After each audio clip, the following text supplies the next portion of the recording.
Mabuhinan pa ang balayran sa kuryente. Di bala manami kung press ka ang hangin ng imo nga ginaginhawa? Gani, driveless, magtanom sang kahoy, kag hindi maghaboy sang basura, bisan diin. Mas green nga palibot, mas fresh air ang aton masimhot. Maging responsable, mag-cooperal sa tree planting activity. Mas green, mas healthy. Ang pagtipig sang enerhiya hindi lang para sa subong, kundi para sa palabuton sang aton nga kabataan, mangin responsable nga konsumidor, tipig enerhiya, tipig kwarta. Protektahi ang aton baybayon, hindi lang ini para sa subong, kundi para sa masunod pagid nga henerasyon. Magbulig kita sa clean-up drives, mag-dispose sang basura sang husto kag amligan ang aton marine life. Manginkabahin sang solusyon, hindi sang polusyon. Likawan niya buksan ang pertahan sang refrigerator kung wala sing pangitaon o kung kuwaon. Kung sige bukas sara, nagatrabaho ang motor kag nagasaka ang kuryente. Siguraduhon man hindi mag-overfilled ang inyo ref para maayo ang sirkulasyon sang hangin. Mas matipigan ang aton appliances, mas makakinot pa sang kuryente. Words can hurt, hindi bala? Gani, maging conscious ka sa imo ginahambalabian. Likawan ang paghambal sang hindi maayos sa iban. Hindi pagbabayi ang bullying. Mangin mabinduligon online kag offline. Stand up for everyone. Create safe spaces para sa tanan. Plancha tips ka Bombo. Magplancha sang madamo nga bayo sa isa lang ka beses imbis nga isa-isahon kada adlaw. Ang init sang plancha mas maayo gamiton samtang mainit pa ini. Unaha ang madamol nga tela kag i-off ang plancha para sa manipis nga tela. Sa sini nga paagi mas madali ang obra, makakinot ka pa sa oras kag kuryente. I-check ang smoke detector sa inyo balay o kung establishmento ka Bombo. Hindi pagpabayaan ang kalayo nga wala sang bantay. Hindi magpabaya, hindi mangin kampante. Maayo nga alerto sa tion sang sunog, fire safety. Unahon agud maluwas ang aton nga kabuhi. Hindi paghimuon nga background music ang laptop o kon monitor kung matulog na o kung wala na siyang nagatanaw. Patyon ini, mas maayo kung mag-istoryahanay ang pamilya kaysa magsiga ang gadgets na wala sing nagalantaw. Makikistorya, likawan ang paguyang sang oras sa kagkwarta, mangin responsable kag makinot. Mag-inom kag mag-drive. Plan ahead kag magpili sang designated driver. Dumduma, hindi lang imo kabuhi ang ginabutang mo sa peligro, kundi kabuhi sang imo pamilya kag iban nga tawo. Isa ka desisyon pwede makaluwas o kon makaguba. Hindi mag-inom kag mag-drive kay kada kabuhi importante. Mga kabombo, naibaluan bala ninyo nga bisan naka-off ang inyong appliances, nagakaon gihapon ina sang kuryente kung nakasaksak, phantom load ang tawag sina. Gani o galion ang pag-unplug o kung pagukas sa saksakan kung wala ginagamit ang inyong appliances. Simple nga butang pero dako nga kinot. Ang droga nagaguba sang kabuhi kag pamilya. Hindi magusar sang ganadumilian nga droga. Stay drug-free. Pili ang masanag nga pala abuton kag komunidad. Droga makahalalit. Gani likawan ini. Kung magluto sang kanon, siguraduhon nga malimpyo ang idalom sang kaldero kag ang heating plate sang rice cooker. Ang higko nagaupang sa kainit, gani mas nagadugay ang pagluto kag mas dako ang kuryente nga makaon sini. Gani, ugalion nga limpyuhan ang appliances antes gamiton agod nga makasiguro nga madasig ang paggamit kag makakinot ang isa sa inyo nga pamilya. Okay lang nga masubuan. Okay lang nga may palaligban. Mangin problema, normal lamang inaabyan. Istoryaha ang imo pamilya. Seek help kung stressed o kung anxious ka. Hindi pagsuluha, importante ang mental health.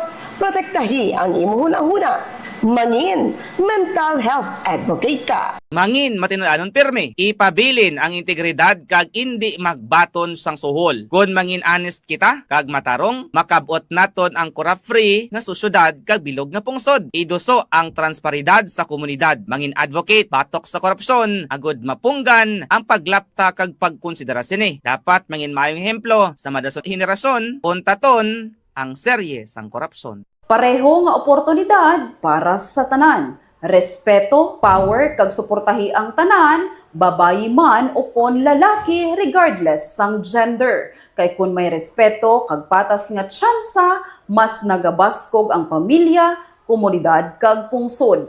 Gender equality hindi lang para sa isa, ini nagapabor sa tanan. Say no to smoking, protektahi ang imo baga kag lawas, hindi mag-vape pa o kon manigarilyo. Magapabilin nga smoke-free para sa masanag nga palabuton. Likawan ang sakit, likawan ang pagpanigarilyo. Protektahi ang kabuhi sa imo kabataan. Siguraduhon nga kumpleto ang ila bakuna.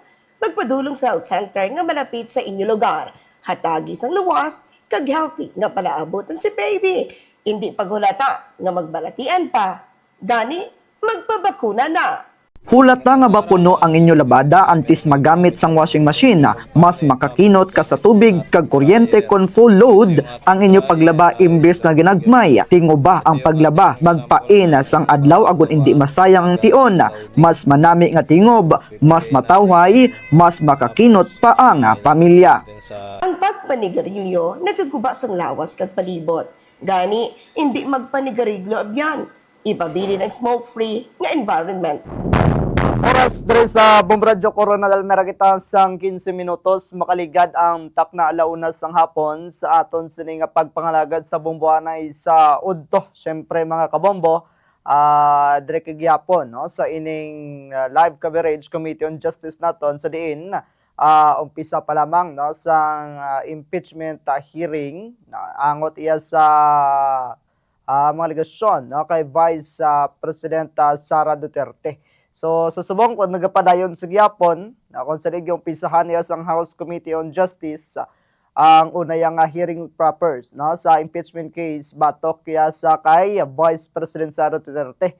No, sa ngati sa subong ginalauman, ngati magtambong ang aton sining Vice Presidente o kung iya sini karon nga mga kampoman nga maghatag karon sang ilaman sini karon yang pagdepensa angot ya sa mga pilaman ka mga aligasyon. So, before naton niya pagpadayon ang aton sining live coverage, ilawag tanan naton ang aton sining second daily winner subong yang adlaw sang Miyerkules, no? So, ilawag na naton, wait lang gid partner kay i-plaster naton. Makabaton ang aton sining special winner, no? Subong iyang adlaw sang Lunes. Lawag ko naton partner. Narito ang nanalo ng special prize ng Bombo 60th Anniversary Exclusive Edition na AM/FM Transistor Radio plus 500 pesos cash. Ari na sa mga nagapamati nag-standby basi kung nalingaw ka doon da bumayo ko nagatuto kasubong sa aton sining Facebook live o ari na samtang nagapamati kag syempre nakahulog ka sa imo sa nga entry. Lawag na naton, di na naton yung pagpadugayon pa nga aton sining second, the winner subong yung adlaw sang Lunes, walay liwan. Amo si Melody H. Abarientos. Congratulations sa imo Melody Abarientos nga taga Purok, Liganes, Barangay Zone 1, Coronadal City. May propo purchase karon nga URC products. Syempre special winner ka naton subong yung adlaw kag syempre makabaton ikaw yung cash prize plus na radyo. Siyempre, gilawag ko ang imo sa niya nga pangalan, alaw 17 minukon na alauna no, sang hapon, may 17 minutes. So, may ikaw sa 24 hours nga magpadulong ikaw sa aton sining waragwagan, pero mas better, no, nga tekon vacant po da subong, wala ka malang yas sa trabaho, magpadulong ka na sa aton siniya nga waragwagan. Agud to nga i-claim mo na ang imo sa niya nga nadagan nga papremyo. Ari na, no? Sa mga kabombo, padayon na nato nanay ang aton sining live coverage committee on justice. Mula po sa mga negosyo. So, meron pong clear relevancy.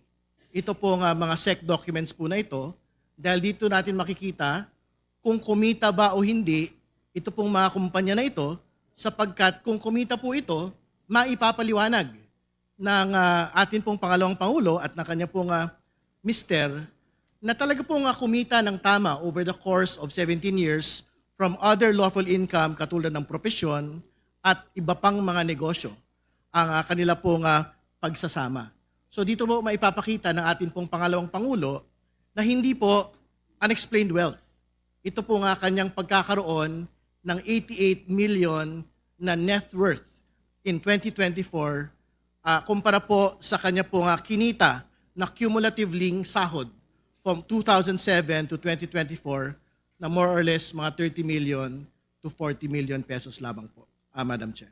The Honorable Flores. Thank you, Madam Chair. Madam Chair, I'm joining the objection of Congressman Rufus Rodriguez only on the following grounds, Madam Chair, that the request being made by Congressman Ridon covers periods when the respondent was not yet the Vice President, Madam Chair. I'm going back to the decision of the Supreme Court when it said that we can only file impeachment complaints against an impeachable officer for things done during the incumbency or while she is holding the impeachable office. So, by requesting documents or data or figures that would include the time when she was just vice president or vice mayor, I think, in 2007, or holding other positions that are not yet or may be considered impeachable, that's where my objection is, Madam Chair.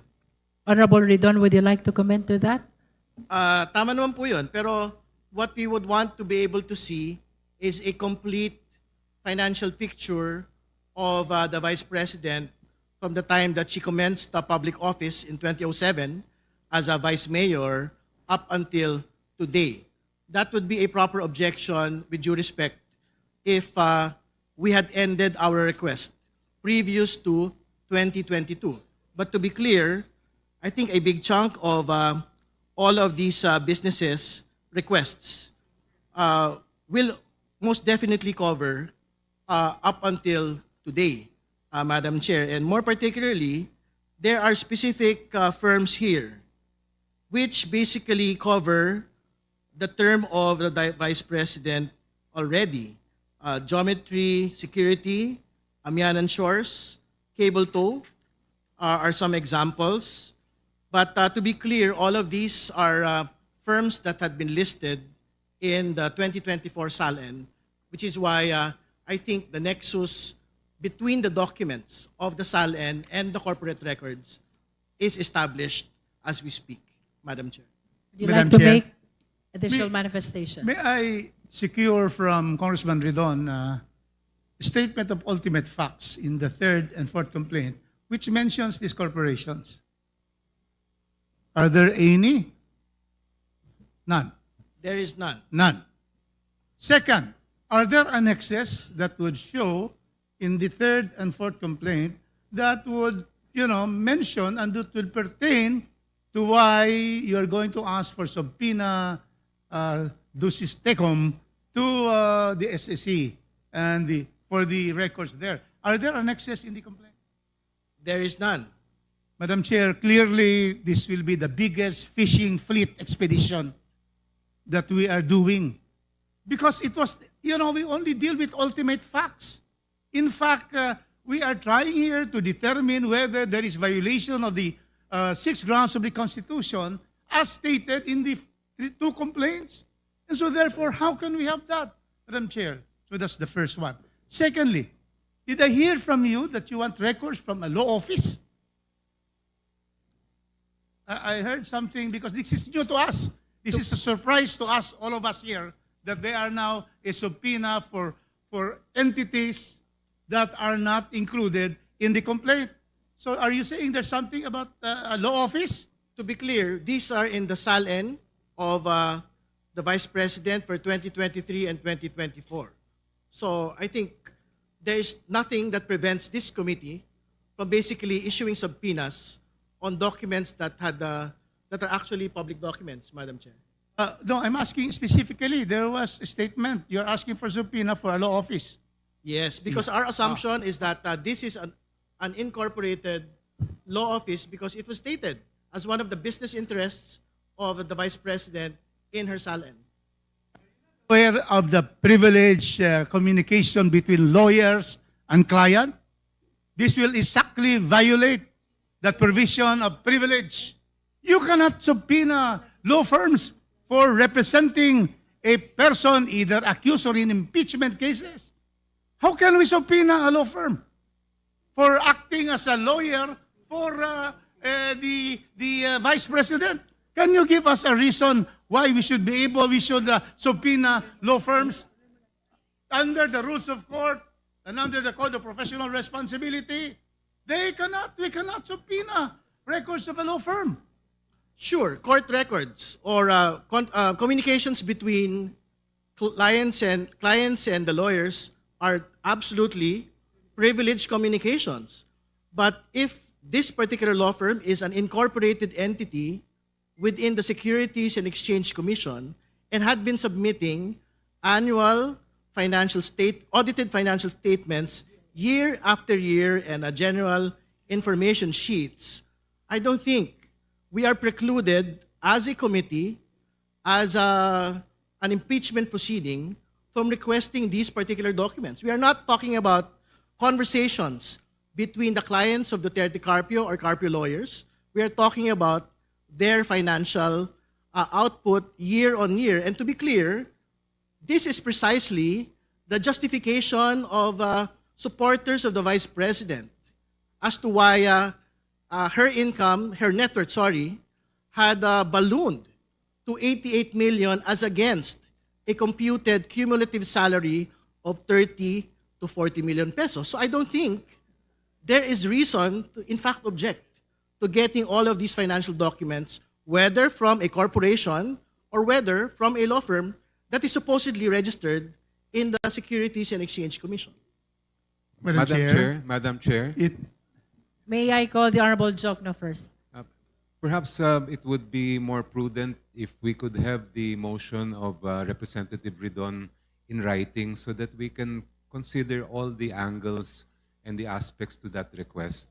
I think that we would need to tread carefully when it comes to these matters, especially given the points raised by Representative Rodriguez.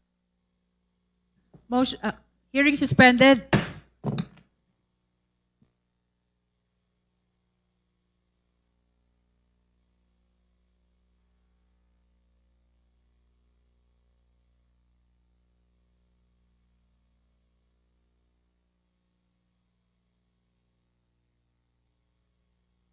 Sanag nga barato, ginarekomendar ang pag-switch ng LED bulbs. Mas masanag, mas matawhay, kag mas gamay ang konsumo sa kurente. Kumparar sa ordinaryo nga bombilya, masanag nga hindi masakit sa busa, gani maging wais kag mag-LED bulbs na. Bombo, handa ba na ka mo sa katalagman? Emergency kit atin ipreparar daan. Magpamati sa Bombo Radyo. Mangin maaptik sa pagbakwit kung mabaskog na ang ulan. Kag nag-uumpisa ang baha, hindi na paghulaton nga maglala ang sitwasyon. Maging preparado sa tanan nga tion. Amligan ang tagsa kakabuhi. Abrihi ang bintana kun adlaw hindi na kinanglan magpasigas ang suga, gamita ang natural nga kasanag sang adlaw. Agod mangin masanag ang sulod sang panimalay. Mas presko pang hangin, mas dako pang makinot sa bil sang kuryente. Diin ka pa masanag ng balay. Preska pang lugar kag mabuhinan pa ang balayran sa kuryente. Di bala manami kung preska ang hangin ng imo nga ginaginhawa? Gani, driveless, magtanom sang kahoy, kag hindi maghaboy sang basura, bisan diin. Mas green nga palibot, mas fresh air ang aton masimhot. Maging responsable, mag-cooperar sa tree planting activity. Mas green, mas healthy. Ang pagtipig sang enerhiya hindi lang para sa subong, kundi para sa palabuton sang aton nga kabataan, mangin responsable nga konsumidor, tipig enerhiya, tipig kwarta. Protektahi ang aton baybayon, hindi lang ini para sa subong, kundi para sa masunod pagid nga henerasyon. Magbuli kita sa clean-up drives, mag-dispose sang basura sang husto kag amligan ang aton marine life. Mangin kabahin sang solusyon, hindi sang polusyon. Likawan niya buksan ang pertahan sang refrigerator kung wala sing pangitaon o kung kuwaon. Kung sige bukas sara, nagatrabaho ang motor kag nagasaka ang kuryente. Siguraduhon man hindi mag-overfilled ang inyo ref para maayo ang sirkulasyon sang hangin. Mas matipigan ang aton appliances, mas makakinot pa sang kuryente. Words can hurt, hindi bala? Gani, mangin conscious ka sa imo ginahambalabihan. Likawan ang paghambal sang hindi. Protektahi ang aton baybayon, hindi lang ini para sa subong, kundi para sa masunod pagid nga henerasyon. Magbuli kita sa clean-up drives, mag-dispose sang basura sang husto kag amligan ang aton marine life. Mangin kabahin sang solusyon, hindi sang polusyon. Likawan niya buksan ang pertahan sang refrigerator kung wala sing pangitaon o kung kuwaon. Kung sige bukas sara, nagatrabaho ang motor kag nagasaka ang kuryente. Siguraduhon man hindi mag-overfilled ang inyo ref para maayo ang sirkulasyon sang hangin. Mas matipigan ang aton appliances, mas makakinot pa sang kuryente. Words can hurt, hindi bala? Gani, mangin conscious ka sa imo ginahambalabihan. Likawan ang paghambal sang hindi maayos sa iban. Hindi pagbabayi ang bullying. Mangin mabinduligon online kag offline. Stand up for everyone. Create safe spaces para sa tanan. Plancha tips ka Bombo. Magplancha sang madamo nga bayo sa isa lang ka beses imbis nga isa-isahon kada adlaw. Ang init sang plancha mas maayo gamiton samtang mainit pa ini. Unaha ang madamol nga tela kag i-off ang plancha para sa manipis nga tela. Sa sini nga pagi mas madali ang obra, makakinot ka pa sa oras kag kuryente. Limpyo nga palibot, luwas nga kabuhi sa palatian. Reduce, reuse, recycle. Kag hindi magaboy sang basura bisan diin. Mangin responsable, protektahi ang palibot kag kinaiyahan. Mangin responsable sa paghimos sang imo nga basura. Pagproteher sa environment. Oras diri sa Bombo Radyo Corona Dalmera kita sang 30 minutos makaligad ang tak na alauna sang hapon sa aton suniya nga pagpangalagad. Kamusta kamo ya tanan subong nga nagatutok sa aton suniya nga Facebook Live. Also ya sa inyo suniman nga tagsa-tagsa ya ka mga radyo ba grabe ya gid ya ka sadya ining una karon ya nga mini impeachment hearing yang agin patigayon sa subong ba? Ate ano ang inyong reaction? Siyempre sa aton tanan mayara gid kita ya sang tagsa-tagsa naton ya ka reaction Bomboram also mga kabombo nang atigin patigayon subong nga adlaw Marso 25 ang una karon nga hearing sang Kamara kaangot no sa impeachment complaints nga ginapasang at karon ug ginpasaka batok ya kay Vice President Sara Duterte. No so sundag sa aton sa niyang impormasyon subong nga mga adlaw base sa kampo ni Vice Presidente hindi ini magatambong sa amo karon nga hearing. Ati kita ya tanan base kon malay mo, di ba? Maggatambong ya si Vice Inday. Ti wala imposible, no? Pwede ya karon mabago ang una-una sa saya katawo. Di ba? Pero sa subong nagtakop na lang pero ti wala pa, no? Wala pa saya karon nagpakita sa aton sa nga House of Representatives. So amo na kagina ang ginkumpirmar ni Attorney Michael Powa legal counsel karon niya ni Vice President Sara Duterte. Nga ti hindi siya karon niya magtambong. Na madumduman nga ti nakitaan sa House Committee on Justice nga sufficient informed substance and grounds ang mga reklamo ya sa Vice Presidente. Dati una na diri nga nagpaandam si Batangas Representative Gerbel Westro, chairperson sa House Committee on Justice, nga kung hindi magkanto ya si Vice President Sara Duterte, mawad-an inisang tsansa nga makumbinsi ang mga kongresista nga wala karon sang probable cause ang mga impeachment complaints batok sa iya. Ara na partner, so ari na pagpadayon pagid sa ang aton sa nayang Committee on Justice ng mga kabombo na magadugang kita sang aton pa sining nga mabatian ng ining live coverage naton ari na sa piyak nga linya ang live coverage Committee on Justice kagtanan sa impeachment hearing bato kay Vice President Sara Duterte. Despite the non-attendance or non-appearance of the Vice President and her counsel, in today's hearing, they are welcome to participate at any stage of our proceeding. That is in pursuit of due process which we accord to the respondent in this impeachment proceeding. Having said so, are there any other matters? Madam Chair. Madam Chair. Madam Chair. The Honorable D.S. Konghun first before the Honorable Marcoleta. Thank you. Madam Chair, for the purpose of our next hearing on April 14, 2026, the committee should consider adopting the sequence of the grounds for the third impeachment complaint and receive the evidence for both impeachment complaints jointly, considering that they may have in common evidence. I propose that for our hearing on April 14, the committee should determine the probable cause for the following grounds for impeachment. Number one, the Sabala complaint, the Vice President committed culpable violation of the Constitution and betrayal of public trust, malversation, graft, corruption, and other high crimes. The Cabrera complaint, the Vice President committed betrayal of public trust, graft, and corruption.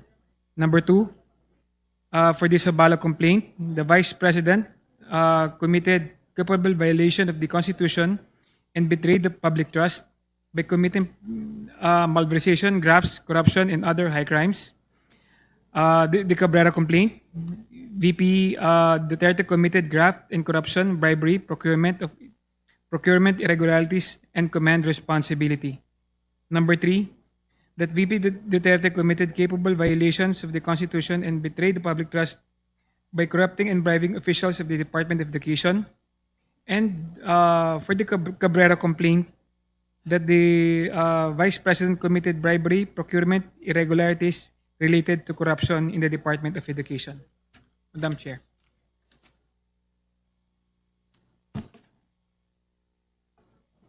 May we confirm if that is your motion already, the Honorable D.S. Conghon? Yes, Madam Chair. So there is a motion to adopt the sequence of topics already read by the Honorable D.S. Conghon for the purpose of our determination of probable cause.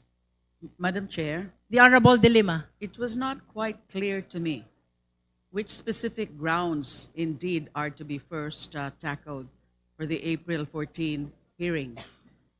The movant or the proponent actually made mention about culpable violation of the Constitution, betrayal of public trust. But which of these specific grounds?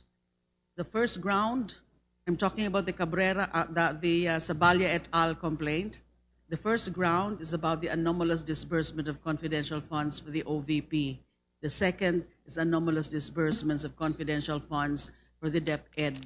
And the third ground is bribery and other graft and corruption. And those three grounds are actually covered by the 5 motions for subpoena that I put forward and already approved. So those witnesses, those resource persons, subject of the subpoena, will be tackling these first 3.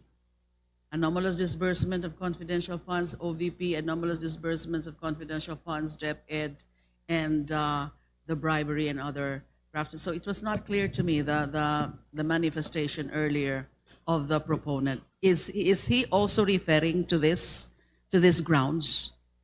The Honorable De Lima is asking if the proposed sequence of topics pertains to 1 confidential fund of DepEd, 2 confidential fund of OVP, and 3 bribery in DepEd. First OVP, then DepEd, then bribery. Yes, Madam Chair. The Honorable D.S. Conghon confirmed to that, Honorable De Lima. Thank you for the confirmation, because that is also the intended sequence insofar as the complainants are concerned in the Saballa et al. Complaint. Thank you, Madam Chair. So can Madam we rule Chair? on the motion? The Honorable Rodriguez. Yes, Madam Chair, I'd like to be clarified. In the third complaint, there are 6 grounds where we have found, the committee has found the form, substance, and grounds sufficient. Also, the 5 grounds in the fourth complaint. How do we hear this? 6 grounds, third complaint, and 5 grounds of the fourth complaint. Are we going to go one by one for the third and then the fourth? We're going to mix, because ground number 1 is ground number 1 also of the fourth complaint. Ground number 4 of the fourth complaint is ground number 2 in the complaint. So are we going to mix them if they have the same subject matter, or we will go, because I'm not clarified on this, or we will go by grounds per complaint, Madam Chair? How do we go about this? The way the chair understands with the proponent of the sequence of topics is that the allegations that pertains to the confidential fund of OVP, then DepEd, then bribery with in the DepEd are taken together, allegation by allegation, the third impeachment complaint and the fourth impeachment complaint, so that we can receive jointly the evidence which will be submitted by the parties in relation to these three topics: confidential fund of OVP, confidential fund of DepEd, and then bribery in the DepEd. Yes, joint. After that, Madam Chair, what will be the next to be heard so that we will know how we will go along with this hearing? So I understand 3. That's fine because confidential funds is number 1 in the third complaint and number 1 in the second complaint or the fourth complaint. The second one, OBP, that is precisely ground number 2 and 3 of the third complaint, which are also part of the fourth complaint. And then, of course, the third one is the bribery. That is also the third and fourth complaint, and also the fourth and fifth complaint of the fourth. So how about the others? How are we going to go for the others? Or we go there once we finish the first 3? May we hear from the endorser Yeah. how they want it to be presented for Thank the you, purpose Madam of Chair. determination of probable cause? For the moment, for today, we are only manifesting what we intend to present or tackle or discuss, or for the April 14 hearing. Those 3 grounds, those first 3 grounds under the third Sabalia et al. Complaint. And from there, we should be able to determine now and manifest for the record what should be the next ground to be tackled, if still necessary, to tackle any of those other grounds. Thank you.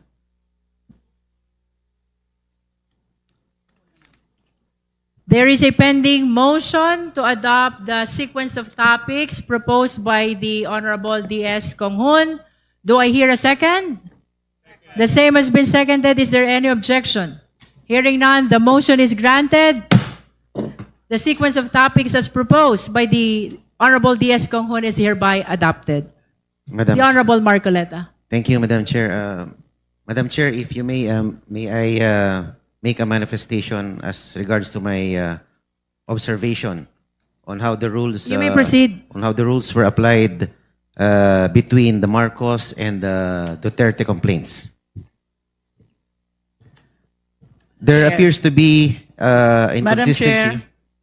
The Honorable application Point of rules. order. We of course respect There's the a point right. of order, Honorable Marcoleta. We have to hear it first. The Honorable Dilima. We of course respect the right of even a non-member to make any manifestation, some manifestations that are relevant to the issues at hand. Now, those matters have been tackled already, exhaustively discussed in the course of the proceedings for the determination in substance, sufficiency in substance, as well as the determination of sufficient grounds. That issue has been resurrected a few times already. And even the Honorable Chair has actually refuted that point, that there is no different treatment. And if there's any different treatment, it's because it's mandated or it's called for, necessitated by the specific facts of these cases. So there's no point further to further touch on this matter. Madam so Chair. I move that we do not allow the Madam Chair. Honorable Marcoleta to With press all due further. respect to the Honorable Marcoleta, the point of order is sustained. Madam Chair, may I appeal? Please make sure that your manifestation is germane Yes, to ma'am, our because- current impeachment proceeding. Because Please be reminded Yes, ma'am. not to move back. We have Yes, to ma'am. move forward. Every now and then, the issue of due process comes up, and we will always go back on the fair application of the rules between the Marcos and the Sara Duterte complaints. I'm just making an observation, Madam Chair, and I think I should not be precluded from With all due making my respect, observation. Honorable Marcoleta, a point of order has been raised and the same has been sustained. So I hope we will conclude on our manifestation pertaining to the alleged double standard. Please shift to other manifestation which are germane to our current discussion in this impeachment proceeding. Okay, ma'am. May I proceed to what Congressman Rufus made earlier regarding the nexus to impeachable ground? That nexus pertaining to the motion for issuance of subpoena to the representative of SEC has been ruled upon as well, Honorable Marcoleta, with all due respect. Okay, so I am precluded from making any manifestations as a member of the House? It is Madam Chair? precisely because the manifestations which are being raised are issues which have been ruled upon by the committee already. Yes, ma'am, but due process prevails at any stage of the impeachment process. So, wala naman po sigurong masama sa But manifestation. please confine your manifestations to the current subject matter of our impeachment proceeding. Please do not go back. The majority of the Justice Committee ruled already on the issue that you are raising. Let us respect the decision of the majority. Yes, ma'am. Just a comparo between the two complaints sana, if I may be allowed. That is going back again to the issue of double standard. With all due respect, Honorable Marcoleta. I defer to the authority of the chair. Thank you. Thank you. Thank you. Just for the record, if the lawyers or the respondent is present in today's hearing, they are welcome to read to the committee the witnesses they intend to present for the purpose of the determination of probable cause. That is for the record. Now, if there are no other matters which the members of the Justice Committee wish to raise, Madam Chair, the Honorable De Lima. one other matter. I think this committee needs to anticipate any eventuality that between now and the next scheduled hearing, which I understand is on April 14, That's correct. if certain incidents, motions, or requests are also filed between now and the next hearing, wouldn't be proper for us, and I think it would be well within the prerogative of this committee, especially so that under House Resolution number 892 that authorized the committee to continue the conduct of impeachment proceedings, one matter or one action, power, or function that this committee can do or can exercise is conduct hearings and other proceedings related to impeachment complaints within its jurisdictions. So what if, Madam Chair, there would be further motions, requests, or incidents submitted or filed by any member of this committee? Wouldn't it be proper for us that this committee be allowed to hold meetings outside the scheduled hearing dates to discuss and act on subsequent motions, manifestations, requests, and such other incidents and matters that will be submitted for the committee's consideration? As with the hearings that we're conducting now, this should also be, of course, with notice to the parties and their counsels, and should be open to the public. I so move, Madam Chair, so that we don't have to wait, especially if these are urgent requests, we don't have to wait for the next hearing before this committee can act on those incidents, if any, only if there would be such subsequent incidents. Thank you. There is a motion from the Honorable Laila De Lima to allow the committee to conduct meetings outside of this hearing. That is for the purpose of addressing urgent motions, manifestations, or any other matters relevant to the current impeachment proceeding. Do I hear a second? Second, Madam Chair. The same has been seconded? My objection, because, we have 14, 21, and 29.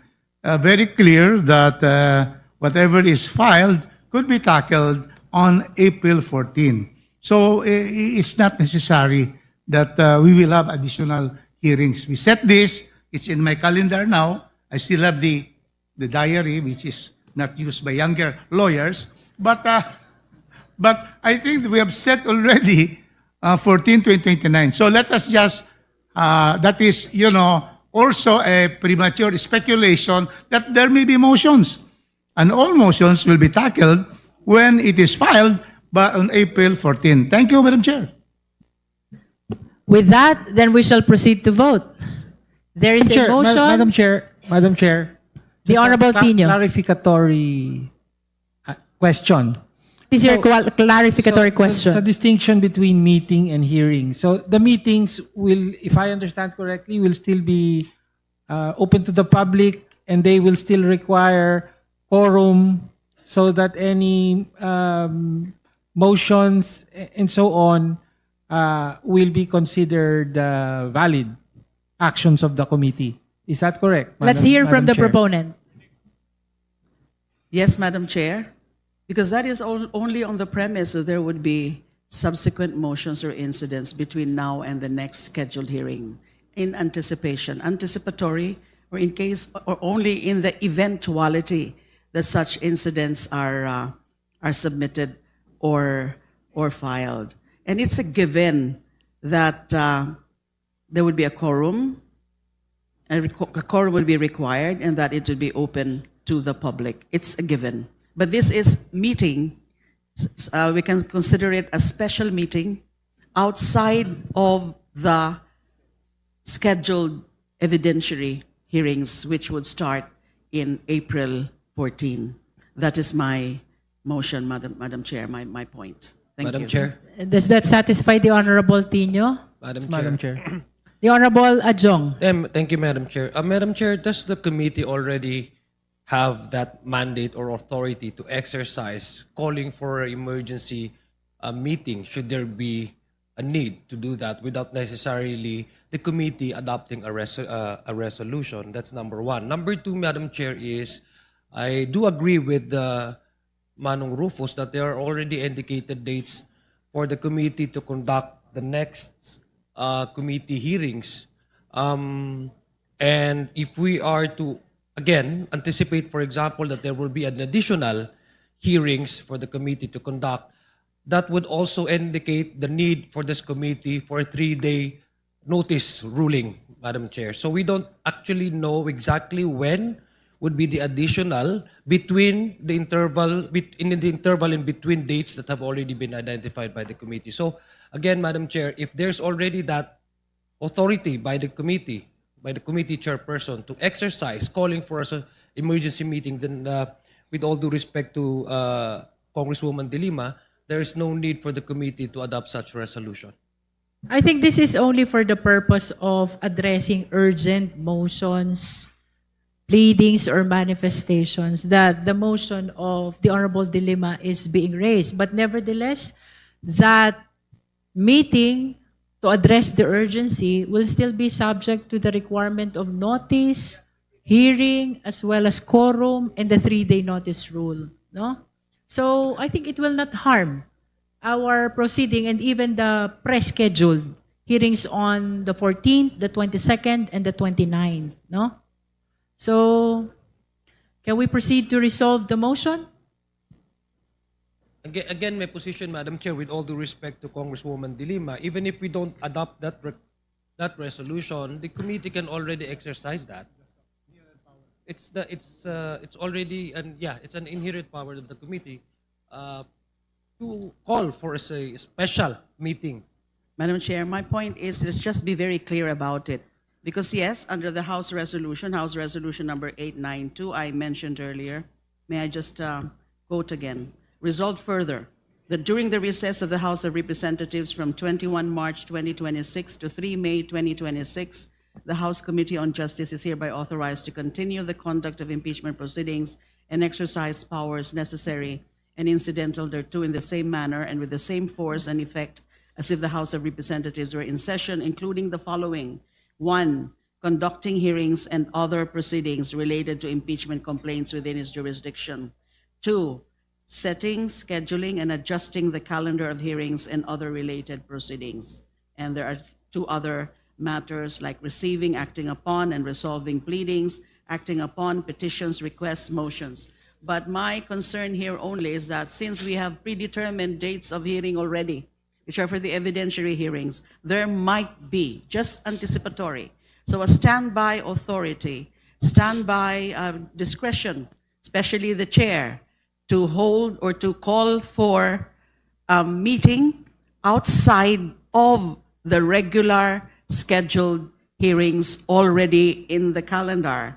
Because one other aspect, as I cited earlier in the House Resolution number 892, setting, scheduling, and adjusting the calendar of hearings and other related proceedings during the period of recess. So this is just a standby authority, and to be very clear about holding other proceedings, meetings outside of the regular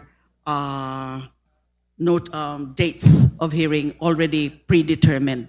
That is my point, for clarity, for orderly and efficient conduct of the proceedings. Thank you. The argument actually of the Honorable Rodriguez and the Honorable Adjong is that that power of holding a meeting is already inherent in the committee. But I don't see nothing wrong about ruling on this motion so as for us to re-emphasize the authority of this committee to hold hearings to address matters with extreme urgency.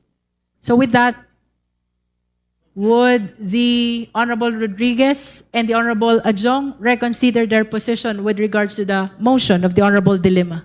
Yes, Madam Chair. Madam Chair, We are okay with the motion. Yeah, You are withdrawing your objection. How about the Honorable Adjong? yeah, I'm not objecting actually. I'm just trying to avoid redundancy here. So You if have it's no already objection. inherent power, so there's no need for a resolution. But there's no objection, and I do understand the position of Congresswoman De Lima. Thank With you. that, let me just reiterate, there's a motion from the Honorable Dilima to authorize the committee to hold meetings outside of these hearings. That is to address urgency. Do I hear a second? The same has been seconded. Is there any objection? Hearing none, the motion is granted. If there are no other matters, I think it's past 2 o'clock in the afternoon. Madam We've done Chair. a lot of things for today's hearing. The Honorable Percy Sendanya. It has been a very productive day for us and for the Filipino people. I move to adjourn, Madam Chair. There's a motion to adjourn or motion to suspend? Let me withdraw my motion and reiterate motion to suspend, Madam Chair. There is a motion to suspend our hearing today. Do I hear a second? The same has been seconded. Is there any objection? Hearing none, our hearing today is hereby suspended.